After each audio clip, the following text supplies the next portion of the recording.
A graduating class of 160 boys and 180 girls held the seniors ball. Approximately what percent attended if 60% of the girls and 70% of the boys were there? A, 64.71%, B, 67.06%, C, 62.73%, or D, 68.97%. Yan. Sige, solve natin. So, meron tayong 160 boys dito at ang 180 girls dito. Ayan. Dapat maingat ka dito ha, kasi minsan nililito ng 60% of the girls, so 60% of 180. Okay. So 180, pag kumukuha ng percentage ng percentage niyan, so 60% of 180. So 60%, this is 1, 2, this is 0.6. So 180 times 0.6. 6 times 0, 0, 6 times 8, 48, carry 4, 6 times 1, 6, 10. Meron kang isang decimal. Ayan. So 108 of the girls attended. Some boys naman, may 160 boys tayo, and 70% of the boys were there. So, 70%, that's 0.7. 0.7. So, 160 times 0.7. 0. 7 times 6 is 42. 2 carry 4. 7 times 1 is 7. Plus 4, 11. May isang decimal point. Ayan, magawas tayo dyan ng isa.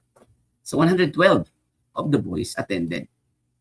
Ngayon, approximately what percent attended ng kabuuan? Ng kabuuan, no? So, kukunin natin ngayon ang sum ng 160 plus 180. Ito yung ating base. 0, 4, carry 1, 340. This is our base, 340.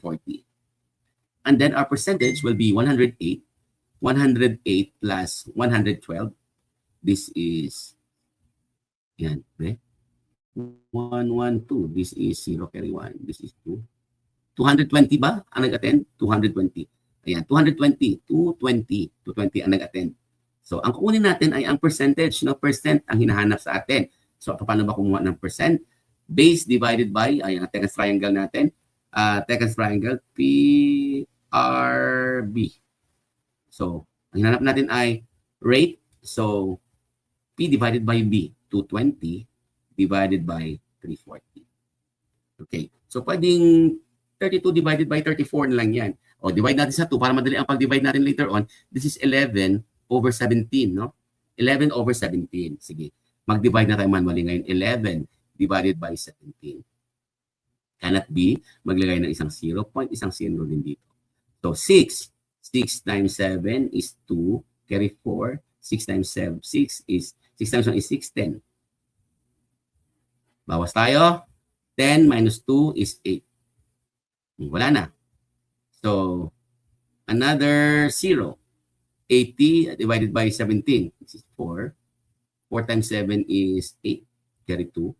4 times 1 is 4. Plus 2. 6. Ayan. So, baka magkamali tayo dito. Ayan. 10 minus 8 is 2. 112. Ayan. O, parang nakikita na natin, no? Kasi isa lang ang may 64 dito. Isa lang naman ang 64 dito. Sige, tuloy natin. Maglagay natin isa dito. Ayan. 120 divided by 7. I think this is 7. 7 times 7 is 9. Carry 4. 7 times 1 is 7. 11. Ayan. 1. Ayan. Ayan na. Pwede na tayo. 0.647 times 100. This is 64.71%.